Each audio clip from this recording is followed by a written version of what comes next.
So hello everyone and welcome to our Green Tech Investment Forum. We're glad to have you all with us, and we're going to take a couple of minutes to let everyone join the call.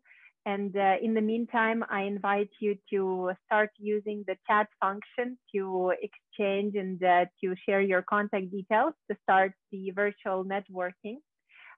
So that we can wait for everyone to join in, all presenters and all the participants.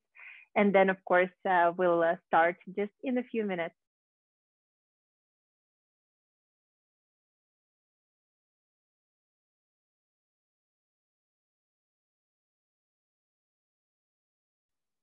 I'm also sharing now in the chat the link to the folder with executive summaries and presentations of the companies that you're going to meet this evening.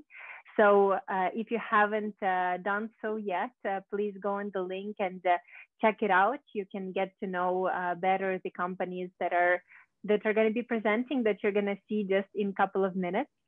So use this link and refer to this link in case you have any questions or you want to get the contact details of the presenting companies, or you're just curious to learn a little bit more.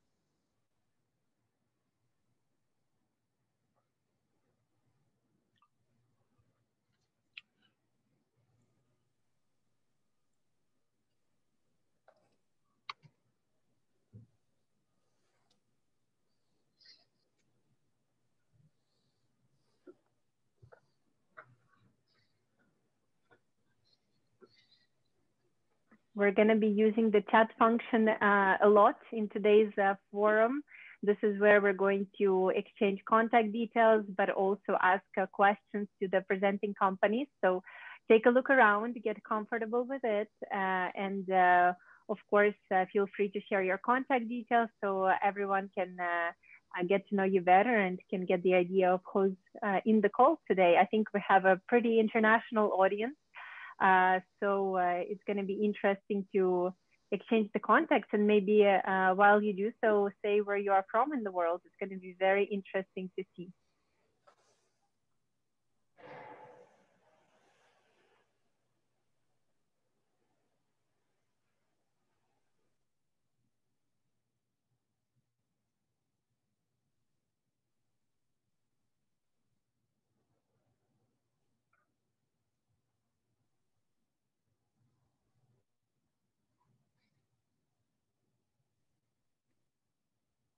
So, Karsten, should we begin slowly with the introductions?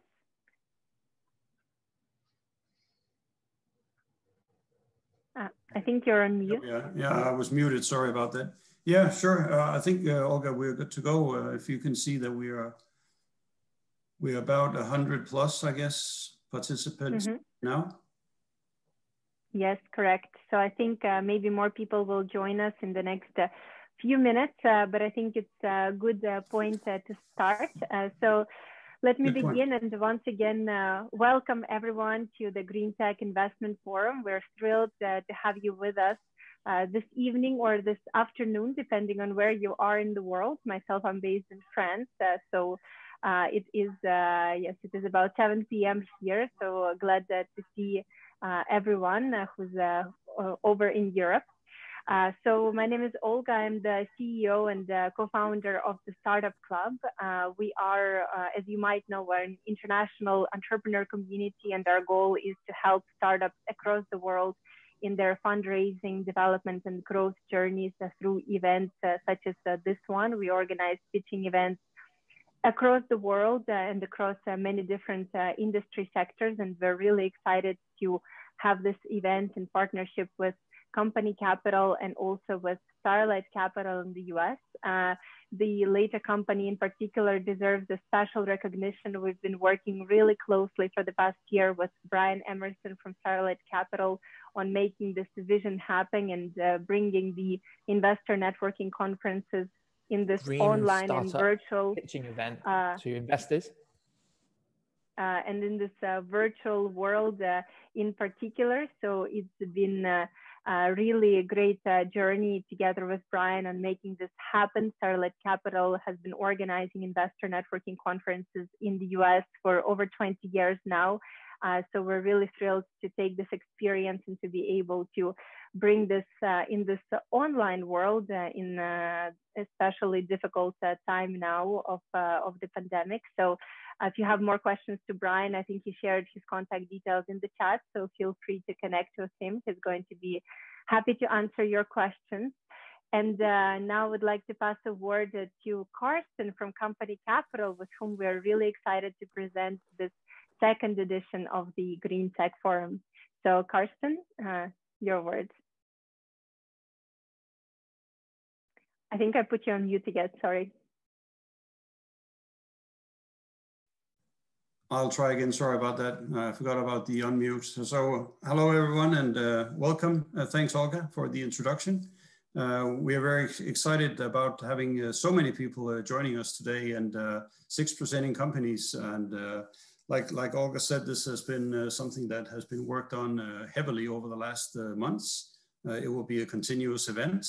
And Brian in the US as well with Starlight Capital has done a great work in setting up also companies for this event.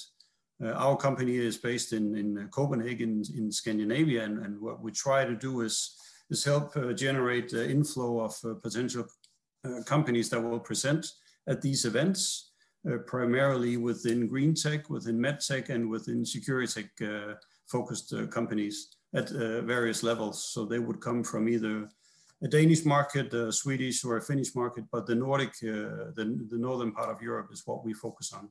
We've been doing so for the last 12 years in 2 combined companies, and have raised about 145 million US for a number of companies over these years.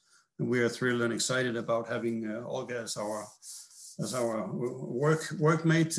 Olga has done a huge job in setting up and organizing all of this, and with Brian in the States. This is a great event that we look very much forward to getting on with over the next years. So that would be my introduction to our company, and I can see some of the faces I've met previously. So hello to Peter, Gladys, and Alice. Yeah, great to see you again.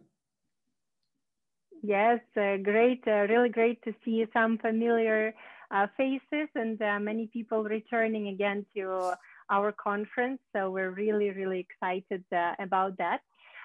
Just a quick note for those who are joining us for the first time today. I'm going to remind you how the conference is going to take place. So we have 4 presenting companies and 2 featured entrepreneur guests tonight. Each presenting companies will have a video presentation played, and after that we'll have about 10 to 15 minutes of Q&A in live with the founders. So all of you can, during the presentation, prepare your questions and ask them in the chat.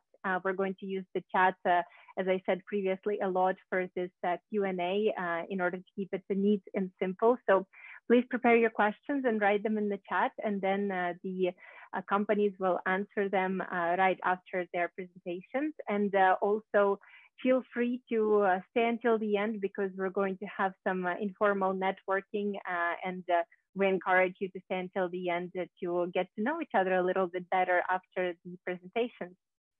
So I think I can pass it back to you, Karsten, for the first presenter.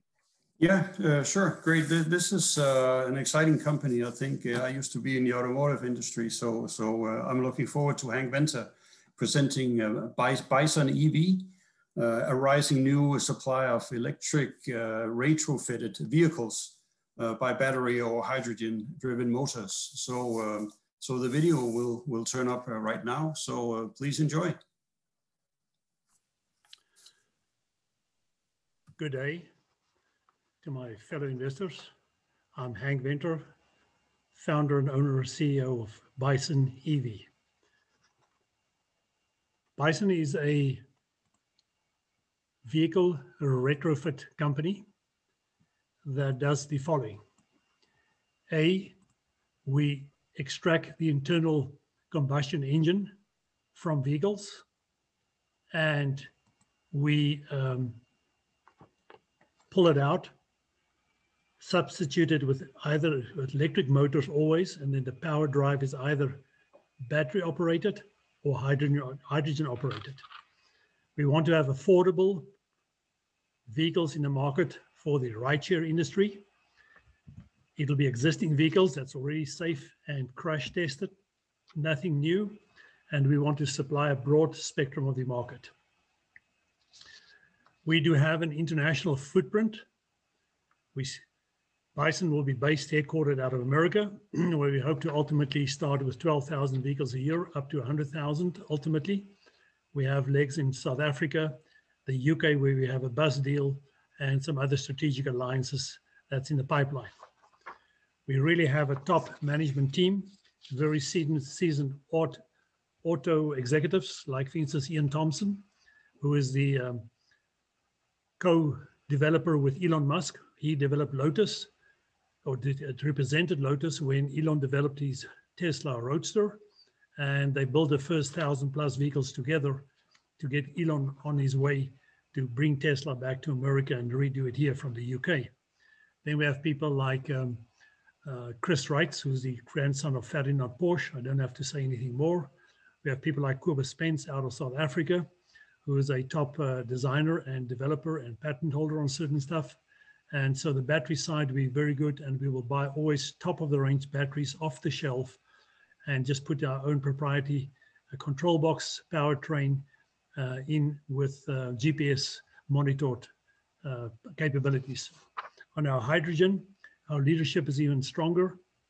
We have Brendan Norman, who's established Audi and Volkswagen and some other major car companies in Asia. We have people like to manufacture my hydrogen, Dr. Gerard Human, who's already built a container with chillers and everything inside to fabricate the hydrogen. And then we have Herman Marais, who's already worked with container companies where we can do the vessels, where to store it in or to transport it in. And we definitely want to bring that infrastructure to the market as quick as we can. As you know, the electric vehicle industry is huge, currently only 1.7 million, and within a couple of years, we're going to go to $54 million as represented here. We're only 2.8% of all vehicle markets is EV, and within 2040, it's going to be 58% EV vehicles. Our technology will be, we have proprietary in-house, but the major stuff, your batteries, your drivetrain, your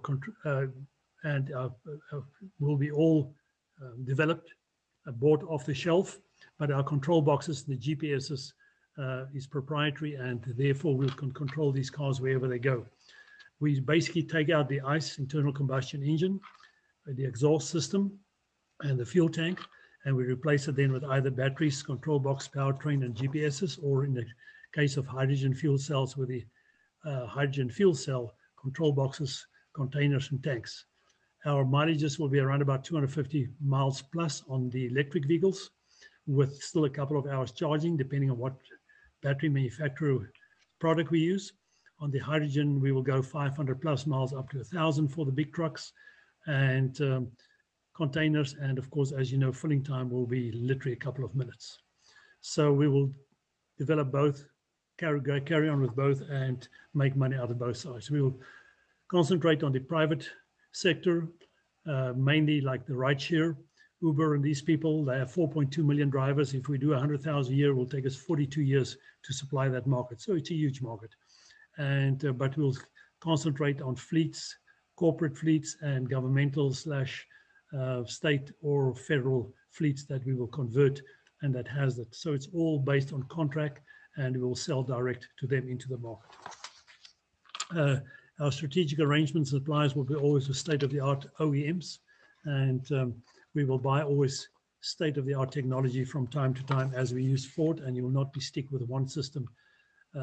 In South Africa, we're going to do the buses. We start off with about 560 buses from a specific group, and we'll go to a couple of thousand.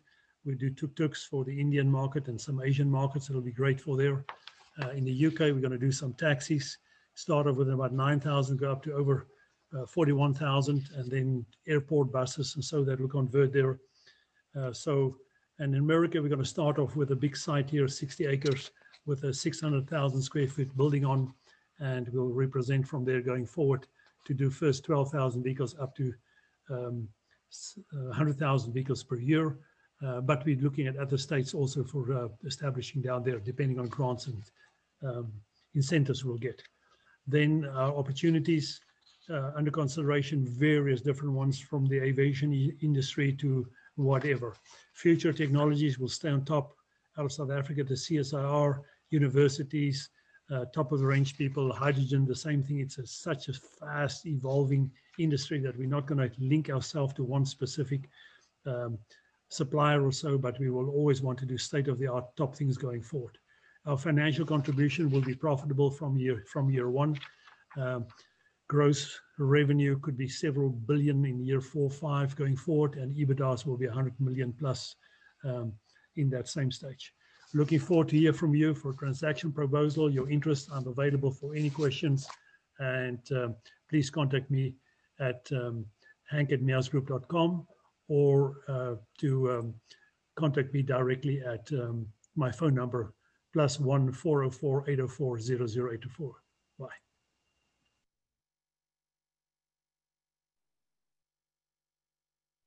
Well, excellent, Hank. Thank you for a great presentation. I invite you now to connect, to turn on your camera and your microphone and to say hello to everyone while we are looking at some questions that are coming in at the chat.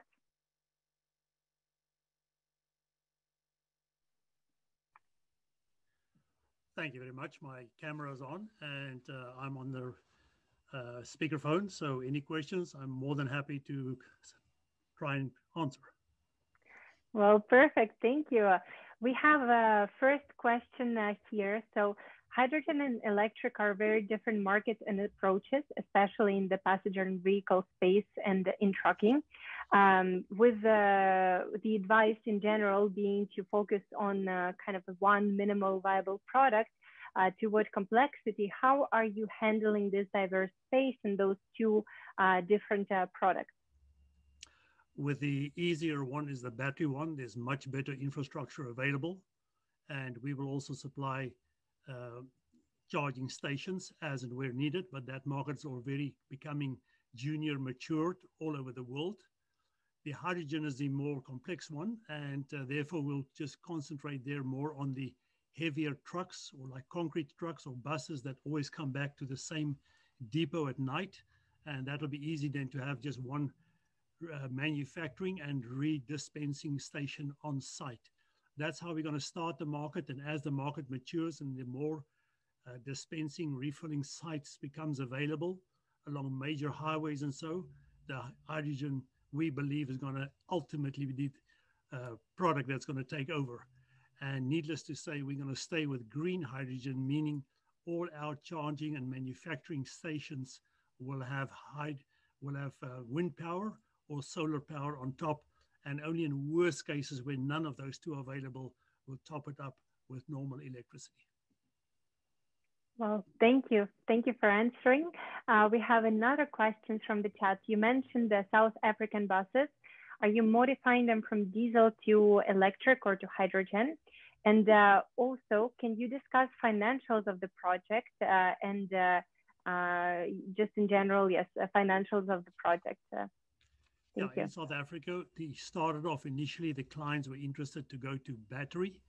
But as you know, the Achilles heels of batteries are short distances and very long charging times. So the client has decided that the latest trend is to go hydrogen. So there we're going to go straight into hydrogen and do the conversion. So we're making use of a joint venture partner we have out of Australia that's already done 1,300 plus buses in China, convert them from diesel direct to hydrogen successfully. And we're going to piggyback on their knowledge and so on. That's why some of their top people is on my executive teams as well. And that's the way we're going to handle it. Cost in South Africa, initially the biggest cost would be for the first 5. We have to do a charging station and so, and that's the very, very expensive cost, the manufacturing / dispensing side. But we will bring the cost down of those vehicles from because we don't have the original vehicle to buy. It's just like doing what I call a heart transplant. Take out the diesel engine, do the hydrogen plus the tanks, and we should get the costs well below $100,000. So that helps the client to maintain their capital investments where it is. They don't have to start rebuying new vehicles, and we should get those costs down to somewhere lower than $70,000 eventually. But ask me in a year's time, and I'll tell you where we got it down. Currently, the budget is around about $100,000 per vehicle to convert. Excellent, thank you. So another 2 questions here in the chat. Could you tell us about the technology readiness level of your invention? And could you also talk about the competitors in the market? Yeah, technology is in-house. We first also try to develop our own vanadium-based batteries. We stopped that because you can get so much better performing and newer technology in the battery industry off the shelf. So currently we're going to buy all our batteries basically off the shelves from various competitors. And as you know, the battery industry compares a lot like with laptops. Every quarter there's a newer one that's faster, that's smaller, that's lighter, that's better, and costs even less. So therefore we're out of the battery manufacturing development side. We're just going to buy off the shelf there. Our internal IP will stay as the control box and the drivetrain conversions. That's in-house propriety that my guys there develop, and one guy here in America currently. So, and then going forward, we hope to do the hydrogen basically the same, buy the fuel cells from the top manufacturers, have some strategic alliance with them, and extend into the market that way. But our GPS system and our control boxes and drivetrain conversions, that stays IP in-house for the group. Got it. Thank you so much. So the next question I'm seeing is about your expansion plans. Do you plan to go into South America as well, or could you maybe talk to us about your expansion plans in the future? For the next 6 months, all depends on capital. For the next 6 months, we would like to establish specifically now, of course, the UK and the Americas, which is a huge market first. But there's nothing stopping us if we have enough capital to cookie cut it and expand into Latin America or to Asia for that matter. So we are open for that. I just don't want to grow too fast because that's just as dangerous as not to grow at all. But everything gets timing-wise determined by capital available. Of course, of course. Could you also talk to us about how the pandemic affected your industry, or your company in particular? Yeah, very, very, very sadly. We were busy in London last year in January, converting the first couple of taxis of a very large city. And we were about halfway through and people came to us and tell us, hey, do you want to hibernate and be in quarantine here for 6 weeks or so? Take the chance and whatnot. Lucky enough, we made the right decision. Some guys went back to South Africa, one to Australia. I came to America, and we are a year later and we can't put a foot there. All our stuff, our spanners, some of our clothes are still lying for a year and going for 1 month now, still in the UK. So yeah, it was a bad effect. Timing wise, it pushed me out at least a year, but at least we carried on in South Africa and we started retrofitting the first vehicles in America. And I've done the first couple of years, and we've done quite a lot down in South Africa. Well, great, thank you. You've been able to react quickly to this. So a couple of other questions that I pick up from the chat. So how plug and play is your system? Does one-off conversion make sense financially, or do you need to be doing large numbers of the same vehicle for this to be a viable option? The latter one. We're not going to do everything off the street for everybody. We're going to pre-select several models. Like just to give you an example, our Chrysler Jeep Cherokee that we have in here that we start doing in America is a perfect conversion. Then I pulled in a Ford Escape front drive, and we're having problems. We just don't have enough space for the engine to fit in once you pull out the exhaust system and the transmission. So that'll be a more difficult one. But the major drive of our decision for vehicles would be what goes in the rideshare market. Our Uber drivers or our Lyft drivers will tell us they prefer these couple of cars in an executive format, and we will convert them but we will pick 6 or 8 of those that's easier in brackets, retrofitted and convertible, and we'll stick to them. Got it. Thank you. So another question I'm seeing is about the location that you have in America. Maybe you can tell us a little bit more about that. We're looking at various locations. The one I prefer, because I live very close to it, is just outside Asheville in North Carolina. And it's a 660,000 square foot facility, plus got 66 acres. So I'll have more than enough space to park at any given stage a couple of thousand cars on site, because if you start doing 100,000 cars, just to think about it, it's more or less 8,000 a month. So you'll have about 12,000 cars. You know, you've got your 8,000 that you're going to retrofit, 2,000 that's been retrofitted, plus another 2,000 new ones coming in. So at any given time, you'll have like 12,000 vehicles at least on site. So we need some acreage there as well. It's right onto a major highway, I-40, although we're not going to cater for what we think the public market. We're going to do deals with large corporate fleets that has this green mentality, and they have their cars, they'd like them to retrofit them, or we buy it from them 2 years old. Same with Avis or Alamo car rental or Enterprise car rental. Buy those cars, retrofit them, and sell them back into a mass market, like to the Uber driver, the Lyft driver, the rideshare market. So we're going to concentrate on that first before we're going to go for the general public. But if Joe Blow arrives there with a lot of green bucks, we can always talk. Well, excellent. And I think maybe one of the last questions coming from my side, actually, could you tell us a little bit more about the capital that you're seeking, and maybe your vision for this capital that you're raising now? Yeah, normally a big business like this, if you start talking about $1 billion of revenue, you're talking about billions of capital. That's the nice thing about us. We'll start off with the first raise around about $12 million. There's going to be several tranches over this 3 to 5 year period, and we don't see it go over 120 million. Thereafter, we'll be totally self-sufficient, can grow internally and go on from there and give them away, of course, as little as possible additional equity. But I'm looking for a strategic investor, equity player, strategic partners that can take us to other levels as well. It's a phenomenal business to get involved because we're not going to put in a big production line or so. It's all just hoists. Like, you know, you go when you do your oil changes, those couple of hoists, you hoist the cars up, you take out the engine, put the rest in there. And on average, it should take us ultimately 3 days to do a car. But initially, of course, you're going to start 2 weeks, 3 weeks as you do the first one, and the second one lesser and lesser. But we hope that pretty soon we'll be on an average of 3 to, let's say, maximum 5 days for a car. It comes in on a Monday, Friday, it should be out ready for the customer. And could you maybe talk about the challenges that you face in re-registering the vehicles, for example, from diesel to hydrogen? Of course, if you walk in there, that's very easy with the registration department. First of all, they say, what? They don't know. But once they know you only have done a heart transplant, everything, safety features, crash test features stays exactly the same, done by the big companies, Ford, Toyota, Hyundai, Honda, and no problem since then. But the first expression on their faces are pretty interesting. But no problem so far.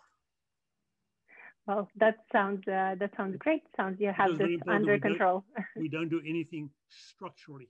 We only do it, you know, like internally, just like, as I say, a heart plant for a human being. You know, just take out that and put in the drivetrain. So, but we are very cognizant of the weight distribution, especially when it gets to the batteries, and more so when it gets to the hydrogen, the big fuel cells. But lucky that normally goes on big trucks.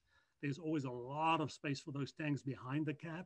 And worst case, you can put it on top of the bus or in the carriage place, because the buses we're going to convert is not so much passenger buses. It's more things like just in a city or at a airport. You know, those people don't have luggages all on their back. So you got a lot of space at the bottom to do it. Okay, got it. I think the last question that I'm picking up, which I think is quite interesting. What do you do with the old engines that you take from the cars, and what the materials? Initially, it's very easy. You just sell it off to a normal scrapyard dealer, but ultimately we'll do strategic deals into, call it third world or lesser developed countries, where these engines will come in still pretty brand new, and we'll sell it, and we recover that cost. Ultimately, we might just have to scrap everything for metals. but we foresee for at least for a couple of first years in each country, we will be able to extract it and send it to closely underdeveloped countries that would love to buy those engines very affordable. Got it. Well, thank you so much for answering all the questions and for being with us today. I think that you might have some more questions popping in the chat, so feel free to reply to those. And of course, if anyone wants to connect with Hank, you can ask him for the contact details or reach out to me, and I'll be happy to introduce you for further follow-ups. Thank you so much, Hank.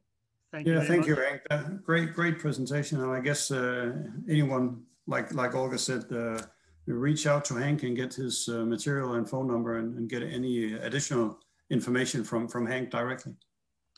Thank you very much to everybody. I really appreciate it, and looking forward to any of your questions. Hank at bisonminerals.com or my telephone number. Thank you very much. Thank you. Thanks, Hank. So, Olga, is it time to turn to the next presenting company? Yes, correct. So SMS 360 is a leading provider of environmental health, safety and compliance integrated risk management technology. This is very complicated for me to say, so I had to read it. It is presented by Jonathan Wheeler, and we'll turn to the video first. Hello, I'm Christian Ducker, the founder and CEO of Safety Management Systems and our brand SMS 360, a subscription-based software platform comprising modules covering health, safety and regulatory compliance for all types and size of business. Effectively, a safety net for business. Over the course of our careers, the SMS team members, each with feet on the ground experience in various aspects of health and safety, came together with one common goal: to make it easier and more cost effective to save people's lives. Safety is invisible until something goes wrong, and then it is very visible and very expensive, costing US companies alone in excess of $170 billion a year. It can also ruin their reputation because you can't put a price on a person's life, and over 5,500 Americans lose their lives every year at work. Regulations do not discriminate. Whether you have 50 or 50,000 employees, you are governed by the same regulations. And the solution is SMS 360. The majority of competitive systems on the market are expensive, so expensive that 78% of all US companies do not have an electronic safety and compliance system. So it's not surprising that 76% of fines land on the SMEs. Our dream is now a reality. We built a system that is modular, mobile, affordable, and multilingual to support the multicultural makeup of the at-risk workforce. Our clients benefit from reduction in costs caused by incidents, and predictive analytics helps keep workers safe by pinpointing unsafe and high-risk areas, and by improving operational efficiency. Every business has competition, and safety and compliance software is no exception. Early legacy platforms are expensive to replace and higher priced overall, and it's difficult for those software vendors to pivot to compete in the SME market. However, the biggest competitor is paper. In today's digital age, we are still clinging to the security blanket of paper, but that is changing as regulators introduce electronic reporting, including fines for untimely submission. SMS 360 is built with new technology to be scalable as a vertical market to give efficiency to our smaller clients and enterprise systems for the larger ones. Our clients range from 50 to 5,000 employees and include waste, trucking and construction, a port terminal group operating in 9 countries and 7 languages, and a global tire manufacturer. January 2016, we were a team of 3, no clients, no system.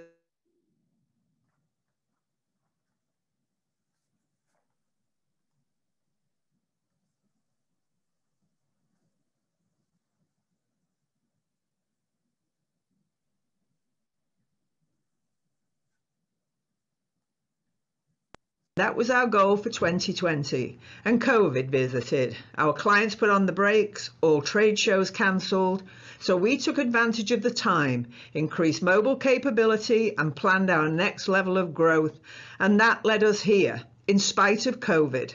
We will finish the year with a 20% increase in revenue and carry a healthy recurring subscription base of $1 million into 2021.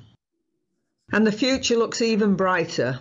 Based on our market analysis, our total potential market in the US represents approximately 31 million businesses. Of those 31 million, 807,000 represent businesses with 50 plus employees, our focus market. Conservatively, if we were to penetrate 0.1% of those 807,000 businesses, we estimate revenues would equal 1.6 million monthly or close to 20 million annually. We have taken a cautious approach to our projections for the next 3 years. We have done this because we recognize that we will not achieve 100% share on day one. The team shares in my confidence that we can accomplish these projections and growth. Thank you for listening. I would be happy to answer any of your questions.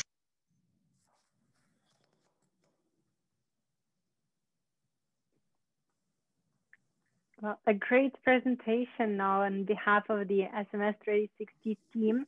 So I would like to invite Christian or John to join us now for the Q&A part.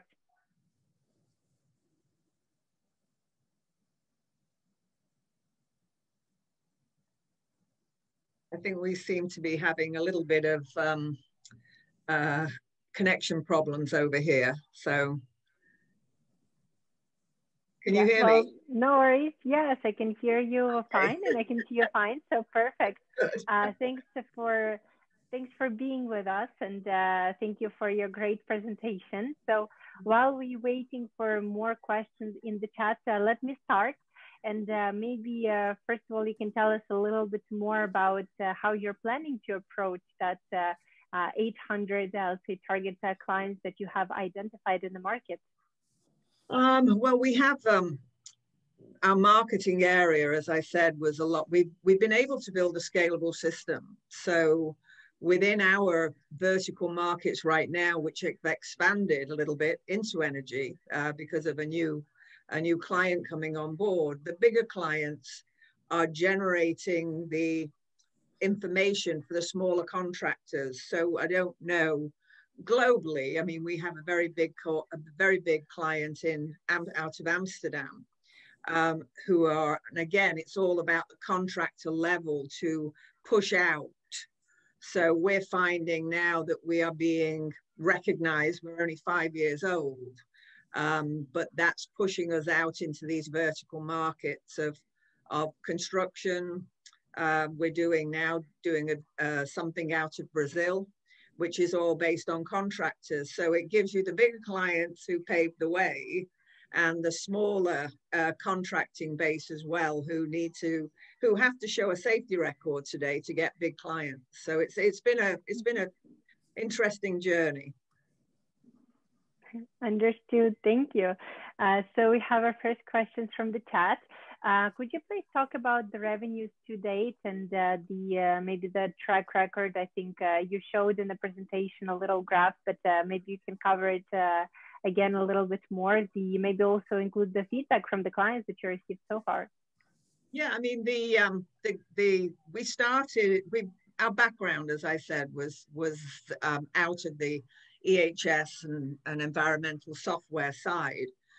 So our growth was really 2016. We got clients with no system, which was interesting. So, but just 2. So we've gradually grown now to in excess of 20. We have our model has not changed, but it has expanded in the fact that we were approached to give a presentation and on a services side for trucking, and we won it. And that client is not SMS, it is FedEx Ground. So that has then pushed us now into a growth of, we finished out 2020 actually 33% above what we started in after 2019, and that revenue was $1.25 million. So in that 4-year period, we had gone up onto that.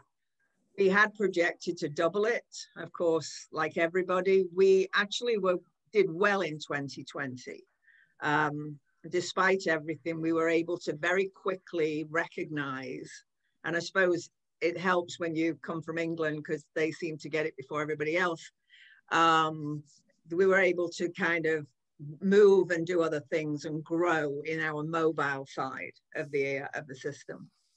Mm-hmm. Okay, got it. Very exciting. Well, congratulations. Thank you. So another question I see, could you please talk a bit about your capital raise requirements and the planned use of resources moving forward for the near future? Yeah, we are right now actively seeking investment in any various forms, really, of $2.5 million. What that will do is it will give us, we're already a little bit ahead. In fact, I think we're a lot ahead of some of our competition who I know. And that will give us that extra solid runway into move. It'll be predominantly in the technical side. We are expanding out of what we do for FedEx Ground. We are expanding that out as well, which is more services. And that investment will help us push that even further. Staff, mainly marketing. Our hands have been pretty well tied with we put everything into the tech side. And so now we're ready to really kind of go forward with the investment. Well, great. Thank you. Would like to remind everyone to ask the questions in the chat if they have any to Christian. From my side, maybe you can talk a little bit more about the competition and the competitive landscape, and if you see any other technologies emerging that are doing something similar or the risk of it. Well, we have competition. We have big competition, obviously, and those competitors focus on the very big clients, very big companies, and are far more expansive than we are in some ways. But there's no real challenge that we see into the small company area. I understand why. You know, I jumped off the corporate cliff in 2015 having massive clients. But I think now what's happening is that as I said in the presentation, regulations are changing. And we are seeing that. And I think the smaller companies, if you get them as we are, affordably for them, they're not high maintenance either, which is a good thing with those clients. But we're also splitting off into municipalities, and have again, with the vertical market approach, especially here, and it's not just going to be here, we're expanding we're in South America now, and we're in Europe. It's now just taking that and building up those teams to push it out there. Got it. Well, thank you. Another question that I'm picking up, will UPS's divestiture of UPS Ground impact your firm? No. In fact, I think you're going to find what we're finding, because we have a dedicated fleet team. We classify accidents, so we know how many accidents are on the road. I think a lot of people in the industry were surprised about the divestiture of that by UPS, but I think on another thing, it will just increase. It'll increase the business. A lot of carriers don't want to recognize, they're in a catch-22.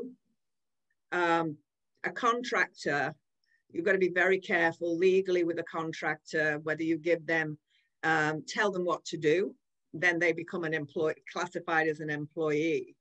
And so I think you're going to find far more contractors out there and people, unlike the UPS, you know, they've got so much. Pandemic has been wonderful for them. It's also put a lot of small businesses out and small trucking companies out of business.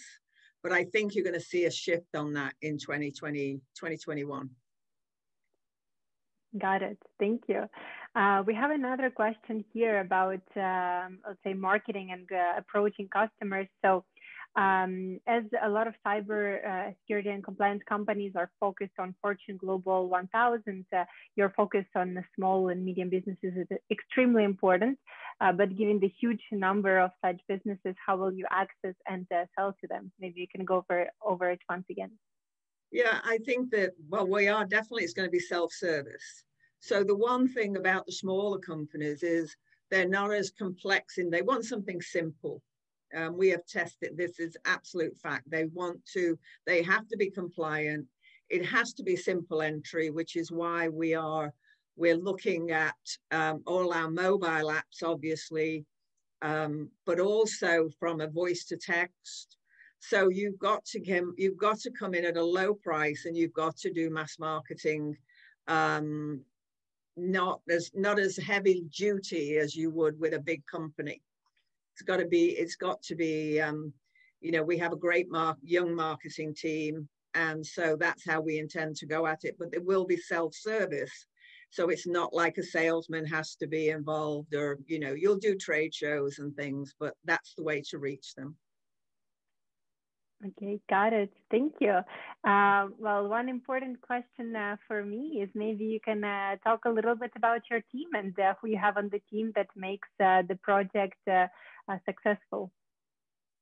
We have a great fleet team. They all come out of, like, if anybody knows, in the American area, XPO, Conway Freight. So we have a great fleet team who do that side, and they're all mostly ex-truckers, so it's not like they've come in academic and said, okay, we know all of the DOT regulations. They're definitely feet on the ground.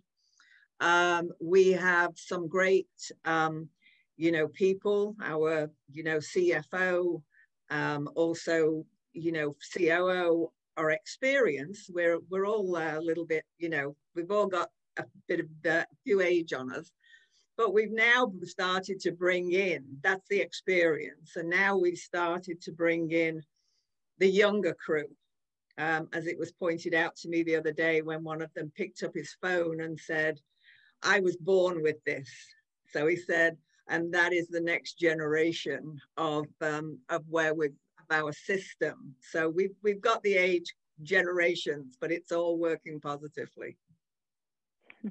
Well, that's great. That's a very good mix. Yeah, it is. It is. It's a lot of fun, actually, when you get a mixture of people who have the same common goal. And yeah, it's should be a soap opera sometimes. It really should. Maybe make more money with it. I don't know. Exactly. Well, Karsten, do you have any final questions to Christian? No, I thought it was a very nice presentation, and all the answers that you gave to the questions also, Christine. So thanks so much for that. And anybody who wants to reach out to you, I guess the presentations will be available, including the contact information, etc. Thank you. Yes, thank you so much. So I think, Karsten, now would be the time for me to introduce our two featured entrepreneur guests. So we'll take a quick... I think that makes sense. All right. So we have two companies with us today who are not presenting, but who would like to share with you what they're doing and maybe to connect and network. So first of all, we have Flooid Power with us, which converts ambient heat in the air into electricity. It is a very interesting technology that has really an exciting range of applications. So if you would like to learn about Flooid Power, you can visit their website, fluidpower.com, or you can contact Ben Schwartz. So you have his contact details here. I will also share the slide with you afterwards, but I also invite Ben to share his contact details, email, LinkedIn in the chat. So anyone who's interested can learn more about you. And also, Flooid Power's presentation is included in the link that I shared in the beginning of today's forum. So please check it out and learn more about Flooid Power systems. And the second company that we have with us today is Cascadia Carbon, who are disrupting the voluntary carbon offset market by tokenizing carbon offsets for environmentally conscious individuals and enterprises. It's a very ambitious project, and Cascadia Carbon are located in Oregon, but are operating internationally and have very strong ties, not only with local community, but also in the green tech ecosystem worldwide. So if you'd like to learn more, once again, you can visit their website, cascadiacarbon.com, or you can check out their executive summary in the link that I sent. And last but not least, Alex, I invite you to share your contact details with us in the chat, or of course, you can reach out to Alex by his email that I have listed here. I'll share the slides with you in just a second in the chat. But please do check out more information on Flooid Powers and Cascadia Carbon. So this is it from me for the featured entrepreneur guest. Yeah, so they were two great companies as well. So the presentations or the links have also been shared. Mm-hmm. Yes, correct. Good. So should we turn to the next presenting company, Olga? Mm-hmm. Yes, that's the time. So the Nanolucent Technologies is presented by Anthony Humble. It's an AI-based rapid cancer diagnostics company. So the video will show up now. Welcome to Nanolucent Technologies, holographic imaging to AI-powered cancer diagnostics. Here's an overview of our presentation. Our business and technology advantages consist of transformative digital AI-powered cancer diagnostics, innovative technology with an impenetrable IP fence consisting of more than 50 patents, and a clear path to multi-billion-dollar profits and valuation.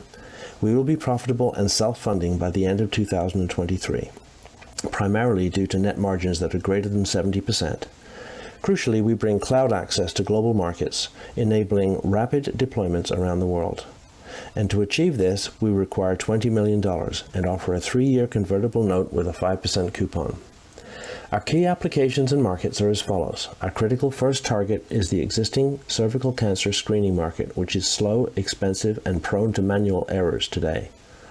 We expect FDA approvals and commercial launch by mid-2023, and we will be going after the instantly addressable US market of 50 million tests annually. We'll roll out globally through local partners to an addressable market of 770 million tests annually, with the potential to increase it. We will then pursue many future applications using the same device, including lung and throat cancer, and eventually the massive virus screening market. Bringing cervical cancer screening into the 21st century. The problem is that existing cytology-based screening programs are labor-intensive and subjective. According to the American Cancer Society, quote, one of the limitations of the Pap test is that the results need to be examined by the human eye, so an accurate analysis of the hundreds of thousands of cells in each sample is not always possible, because some abnormalities may be missed. The Nanolucent solution is based on an existing and tested prototype. It leverages secure cloud AI for accurate automated image processing and identification of abnormal cells. It provides results within 30 minutes. It is cost-effective, portable, and simple to operate, enabling every healthcare office and practice to benefit.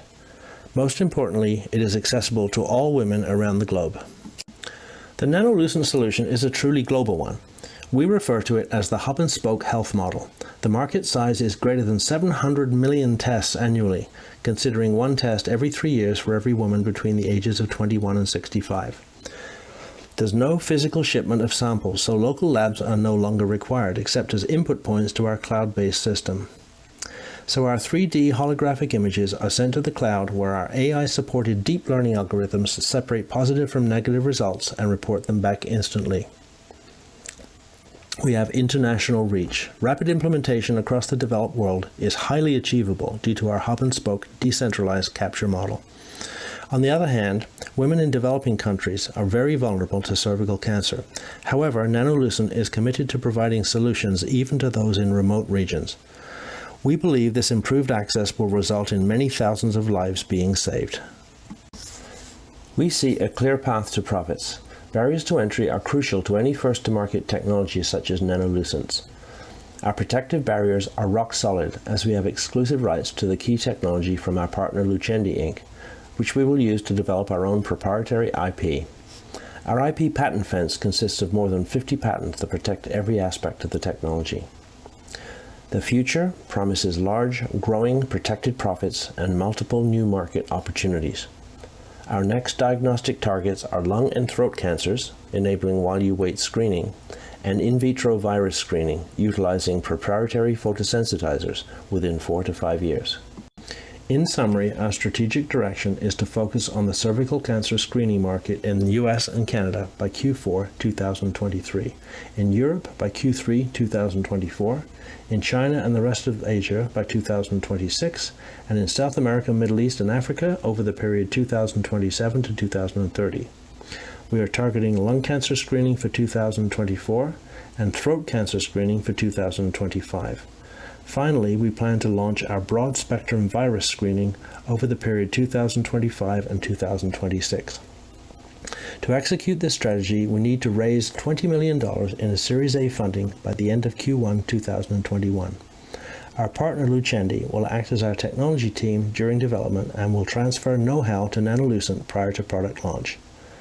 Nanolucent will hire a science team and regulatory consultant in 2021, a contract research organization in 2022 to recruit OBGYNs and other practices, and a marketing group also in 2022 to promote our system. And we will launch our cervical cancer screening system in July 2023. The Nanolucent team greatly appreciates your having taken the time to hear the story of our incredible technology breakthrough, which we believe will deliver a great upside to our investors while bringing accessible, worry-free cervical cancer screening to women around the world. Thank you. Well, Tony, thank you for a great presentation. Please join us for the Q&A. Okay, I'm here. Hi. I think your camera is a little blurry. There it is. Okay, How's perfect. that? Okay. Yes, there you go. There you go. Okay. Well, thank you for joining us. Thank you for the presentation. So while we are waiting for more questions to come in through the chat, maybe you can start off by telling us a little bit more about your partner, Lucendi. Lucendi is quite an extraordinary company, actually. We were very fortunate to find them about a year ago. We were coming from the therapeutic side. And it turned out that that Lucendi had developed this amazing platform, which basically converts the entire process of sending away pap smears and waiting 2 weeks to 8 weeks for a result, and essentially converts it into an instant while you wait service, and which we realized very quickly was something that could be reproduced globally, as we say on our hub and spoke model, which is really we believe the future of screening, not just cancer screening but virus screening, where everything is collected at 1 million points around the world, and basically forwarded to the cloud system, which gives an instant diagnostic. So while you wait, so we said, okay, this is really special. This will also facilitate the future of therapeutics because of the immediate response. And so we basically, for the last year, we've been working on doing a deal, setting up a deal with Lucendi. They've been working at this for 12 years at the OSCAN research group in UCLA. And they have an incredible IP fence that obviously not only for human applications, which is our deal with Lucendi, but also for many other applications. everything from water analysis to 3D holographic projection, working with car makers and so on. So we were fortunate enough to be able to negotiate with Lucendi the human biology rights to this incredible platform. Well, thank you. That's very exciting. It is indeed. Great news. Congratulations. Mm-hmm. So maybe you can talk a little bit more about your distribution and your sales channel and how will actually this product reach the market. Yeah, absolutely. Well, this obviously is a business-to-business application, and I have a lot of experience in that area. We will be, because it's such a dramatic, transformative change in the marketplace for screening, we've decided that we're going to very early on start building an order book with the entire. Well, we're starting with North America, of course, but we know where it's going to get out, and it's going to be spread very quickly to Europe and Asia. But initially, we plan to build an order book amongst the physicians, OBGYNs, and the walk-in labs around North America. So, frankly, with so many thousands of data points, collection points, we do expect to have a large order book by the time we launch in July 2023. Now, having said that, as the word gets out, obviously, we're going to be approached by, and we will be targeting certain other countries. We've actually, since we presented at this forum 2 months ago, we're well into a discussion with a Chinese-based group who want to be our distributors over there for basically China, Russia, and so on. But we're focusing on China it's a massive market there, not just because there's a lot of people there for a lot of women for cervical cancer screening, but it's a massive problem with lung cancer in China. So we will be probably spending the next couple of months working on the deal with these partners. We're already, as I say, working on the deal, but that will give rise to many other deals with regional distributors. We believe that we'll have a number of distributors in Europe, a number of distributors in the Middle East, and so on, and Southeast Asia. But our goal is to do regional manufacturing and have those regional representatives do whatever deals they can do, particularly in the way of support from local governments and so on for manufacturing and distribution. And again, getting a million devices out there for this massive sort of decentralized collection and centralized processing system that will in the future provide, we're talking almost 1 billion cervical cancer screening tests a year, but probably there will be an equal number of lung cancer screening tests in the future. Many others, and of course, I'm not even going to go to the COVID question, but obviously there's going to be a massive demand for instant screening for many different types of virus. I don't think we've seen the end of this of the current pandemic. Obviously, with all the variants coming forth, we will be able to do that instantly. But as I say, one thing at a time. We're focusing on the most important. The key application for us is cervical cancer screening, and we will take that to the market in 2.5 years. Got it. Thank you. Could you also talk about the environmental implications of your approach of diagnosing cancer compared to the BAU approach? Okay, so sorry, I didn't quite catch the acronym there. Which approach? BAU. BAU. What's that? Business as usual. Okay, there you go. We're getting an answer. That didn't get to Canada yet. I'm sorry. Picking it up from the chat. Well, environmental is actually not a direct green environmental link per se, but obviously there are many benefits to having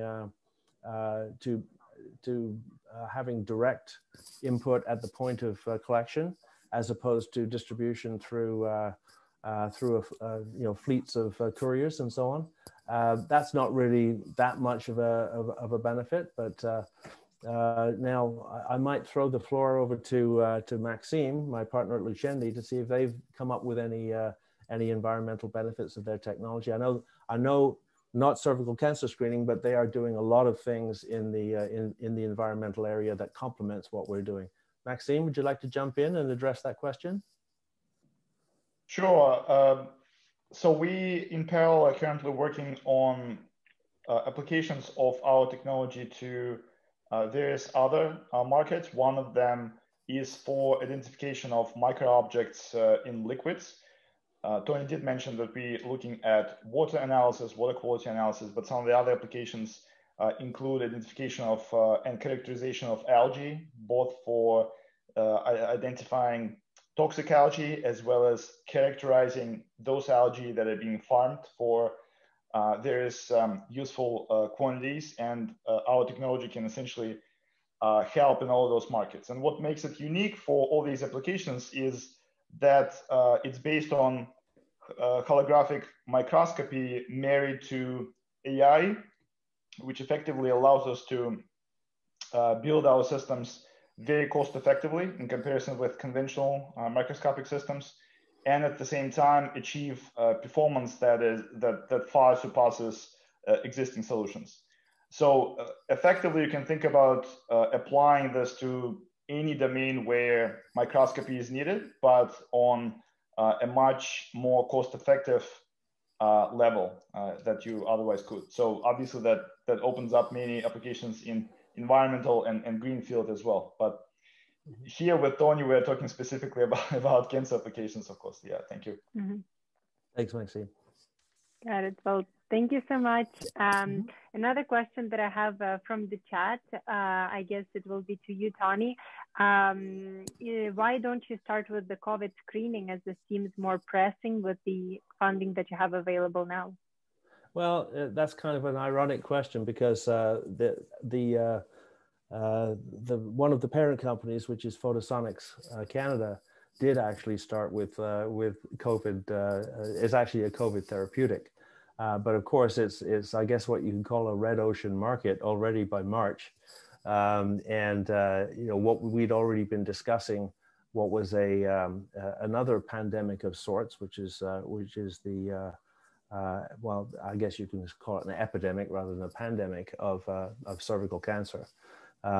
So yes, it's true that COVID is a massive global problem, but we couldn't even get close as a small company in Canada. We couldn't even get close to that market. However, with a completely new platform such as Lucendi's, and an epidemic problem in continents like Africa, we will have 100,000 deaths a year, a 50% plus fatality rate, horrible problems, and they're basically related to accessibility. I know it's going to be the same problems with COVID vaccines, but yeah. So we decided to go for something that. I don't really like to characterize as a blue ocean market, because it's not really a blue ocean. It's a horrendous problem, but it's we think a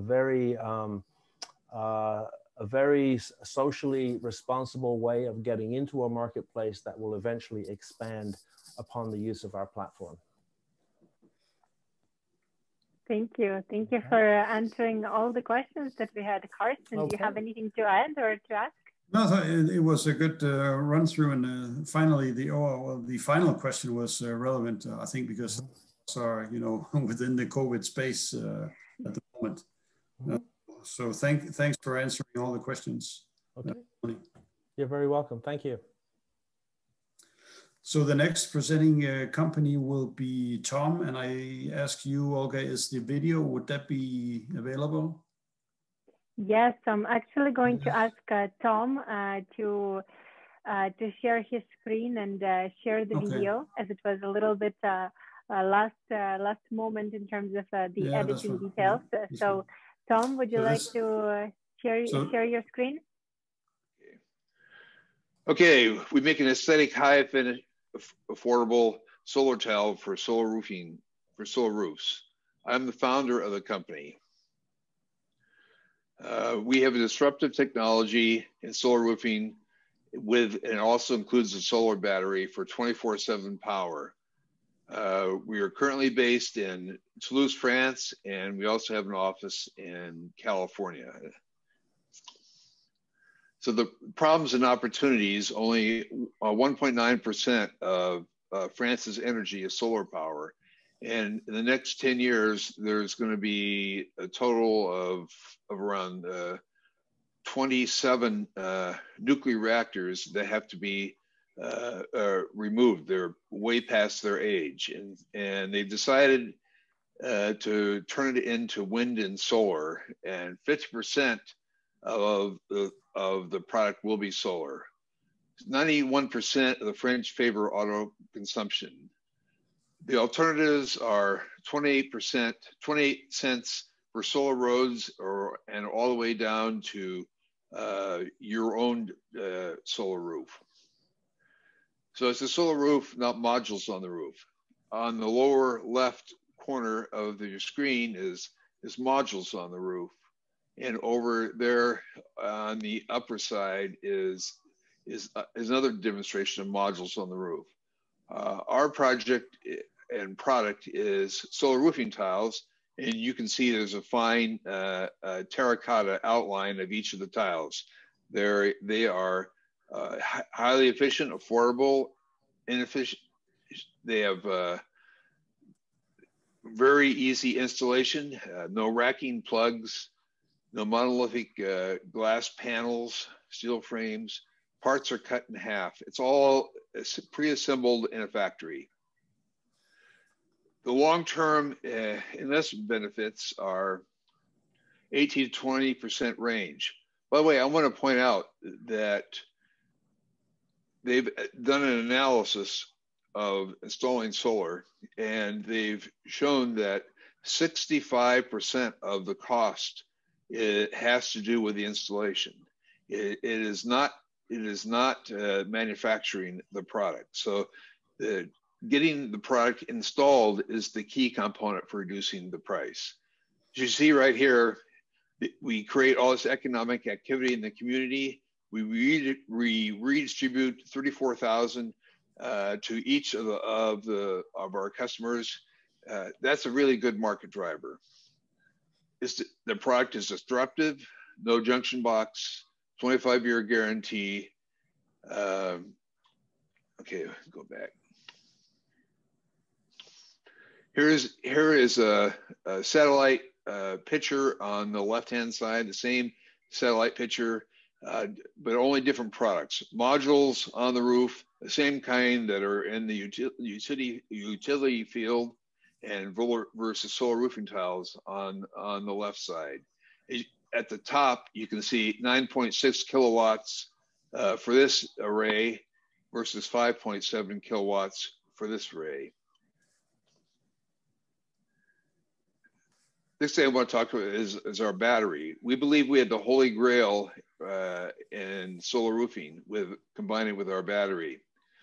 The battery is using lithium metal, has 5 times the energy density of, for example, the Tesla solar tiles or any other battery companies. 25-year life. This part right here on the right-hand side is the yellow part that all gets pumped back back to the utility, and the utility then resells the same energy back to you at 3 to 4 times higher. So the solution is just get your own solar battery, and then you're completely can offset the grid. Here we are on competitiveness.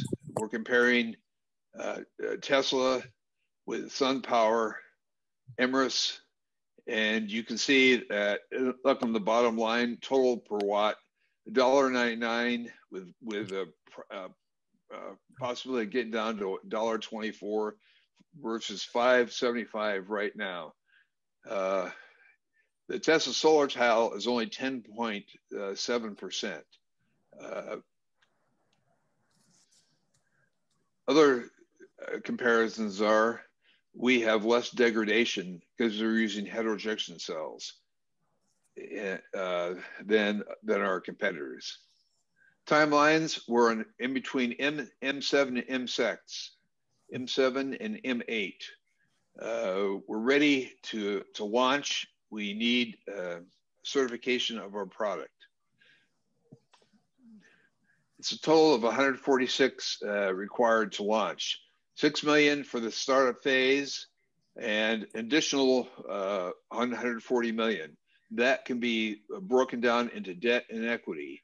The European Commission would gladly match a 70 million equity investment, as well as the US Department of Energy. They both have somewhat similar programs.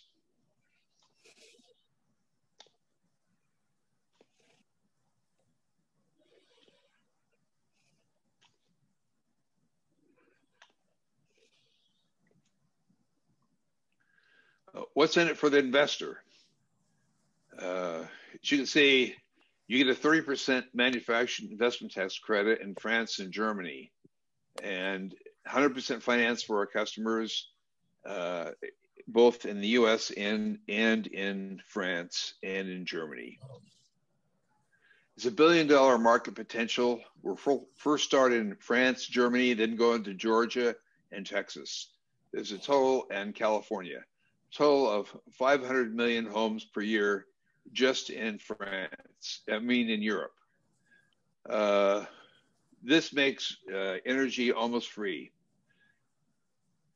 The current status quo cannot exist. We have a huge acute climate crisis. We have to take bold investment decisions. How much worse can it get? Right now, if you look at the left-hand side of this chart, we're way up here. We're supposed to be down where the blue area is. We have to change the way we think. This is our team, myself, the founder, the holder of the patents. Jim Smith is our Chief Operating Officer. He has 35 years of experience in electronics and electrical engineering. The last 10 years, he worked for a company that installed automation robots. Our facility in France and Germany will be totally automated, it'll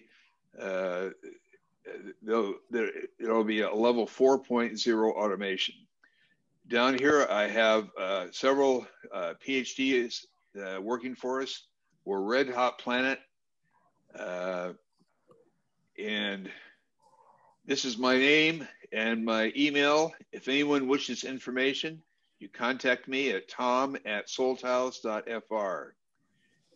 Sure, it's a risk, it's a bet, but we think this is a winning item. Anyway, thank you. We'd be happy to answer your questions now. Well, Tom, thank you so much Thanks, for the presentation. Yeah, and for the great overview. I'm sorry we had to face some technical issues, but I think we got there at the end. So I already have some questions coming in the chat, so I'm going to pick them up one by one. So the first one is about manufacturing. Are you producing and deploying your own tiles? How are they produced, and where they're produced, and are they mass produced? So maybe can you tell us more about the manufacturing? No, as I said, we're in the certification stage. It's really illegal to install your tiles on a customer's roof before they have product certification. Our prototypes are all assembled in Germany and in a laboratory. It's very expensive to manufacture it there. We will continue, and we have an intermediate stage before we go that, and that'll all be done. We'll be manufacturing 4,200 tiles in the next stage for the certification stage. Next question. Thank you. So are you building your own roofing tiles and also your own battery storage system? We are building the cells. We're manufacturing the cells because they're heterojunction tandems. It's just not possible to buy them on the free market. It's the latest and greatest technology. The batteries are made by a company called X-Energy, and they have 5 times the energy density of the current things on the market. Anyway, we're not going to be totally vertically integrated to make our own batteries. We're vertically integrated enough, making our own cells and turning that into solar roofing tiles. That's where we end. Got it. Thank you. Can you talk to us a little bit more about your track record and how much revenue do you have currently? We don't have any revenue right now. As I showed you, we're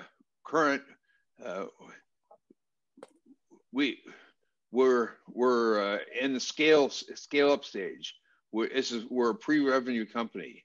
We're funded by grants and small equity investments. Got it. Thank you. So the next question I'm picking up, would the product also work on flat roofs with no slope? It's got to have our product is designed for sloped roofs. Mm-hmm. Any sloped roofs, any. Got it. So the next question, what are your systems in certification processes in Europe and the US? What is the stage of certification for the battery and storage? Well, we have to go, in France, we have to go through CSTV and as well as TUV. And in Germany, it's TUV, IEC. These are all the certifications. The tiles we've already developed a special formula. Our tiles use polymers, and we had a tremendous amount of development problems. We solved those problems, and we have working prototypes. Okay, got it. Thank you. Has the technology been combined with wind generators, and does it have the capacity to be combined with those? No, this is we're not. I have no. This product is just pure solar. It's not designed to be solar. I mean, wind combined with it. It's only. Mm-hmm. Thank you. Got it. So next question that we have is about your tests and prototypes that you're in so far. So how many homes or buildings have you put your prototypes on for testing, and how long have they been there? Can you tell us a little bit more about the prototype testing? Well, as you recall, I asked for 6 million, and if we go back to that. The 6 million, I believe, was for right here. ICBO, IEC, TV. 6 million is all for this, for more engineering. The 6 million up here for the next stage, and as I say, the factory will will just be loaded with robots. There'll be very minimal hand movement for the product. It's all robots. But these are all the certifications that we need up here at the top, on the top line under capital equipment. And we'll be the 4,200 tiles. That's included in the demonstration phase. Got it. And well, the finances aside, what is the timeline for you to pass the certification process and get the product to the market? How long do you think it will take you, and when can the product reach the market? 12 to 15 months. But on the 12th month, we'll have a great handle, and on the 12th month, we'll commence raising funds. I don't anticipate it'll take longer. As I said, TUV has already reviewed the electrical plugs that we use, and they've given us the green light. So it was an unofficial green light, but we essentially we were going to do this, and we essentially ran out of funds, couldn't complete this particular stage because we didn't have funding. So anyway, next question. So I think the next maybe one or two questions. So first of all, why is energy density important for stationary battery, and what are the most important factors to the consumers? Well, the high energy density made with lithium metal is extremely important for the customers. You don't have the risk of fire. With lithium ion batteries, you have risk of fire. The energy density, you want it as high as energy density as possible so you can store more solar in your battery, so you can use it to charge your car. If you can imagine, if you have two batteries there and they're 3,000 installed price, 3,500 each, and you have them installed, then you can essentially run your charge your car overnight with a full charge. that is sweet. So you can run your house and you charge your car. It's just off your roof. And you could take trips, up 300-mile trips, or 400 miles or whatever, and then come back. You know, we have this is a good system for energy as we switch off of fossil fuels. Got it. Thank you. And maybe a last question before we can wrap up the Q&A. Have you also looked at potential pilot operation for commercial or administrative buildings, not just homes? Building facades that could be used on. For example, at the front face of the building is in the northern hemisphere is facing south. That building would be a prime candidate for putting our tiles on. So, but for all homes, that's 100% winner. And in certain instances, yes, we can go on a commercial building, but on the southern facing side. Next question. Got it.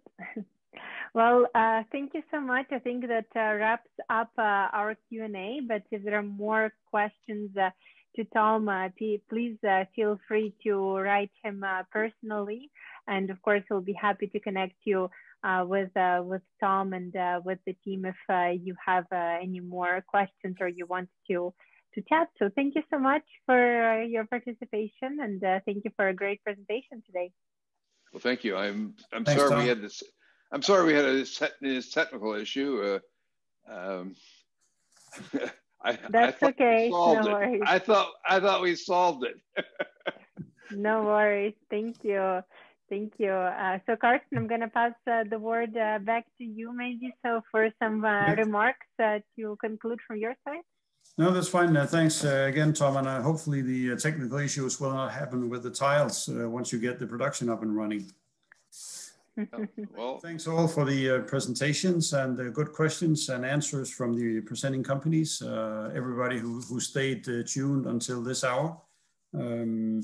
So we hope to see you soon again. I think maybe, Olga, you have a date for the upcoming event. I'm not sure, but if you have, maybe we should announce. So thank you all for joining, and hope to see you again. Reach out to Olga, myself, whoever can make anything worth your while. We'll certainly make a point of getting back to you very quickly. So thanks, everyone.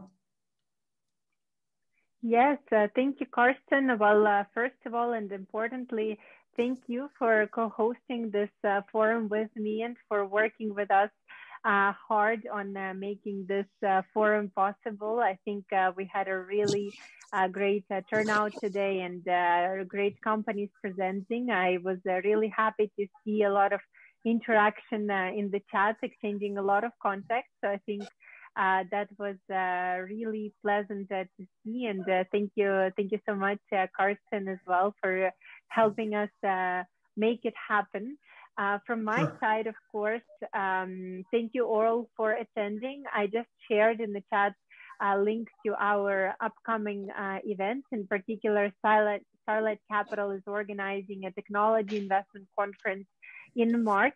So I invite you all to check it out and click on the link. And the Startup Club, of course, hosts a number of early stage pitching events for early stage startups. So you're also invited to check them out as well. We have an EdTech pitch night coming up, a food tech pitch night, a marketing investment conference, and many more. So please check out both websites for more events like this one. And otherwise, of course, feel free to write to me if you have any questions and if you'd like to get any more information. So thank you all. I think that this concludes the official part of today, but I think we're going to stay on the call for just a little bit to exchange maybe some ideas and thoughts. So if anyone wants to share anything and stay a little bit for networking informally, then please do so.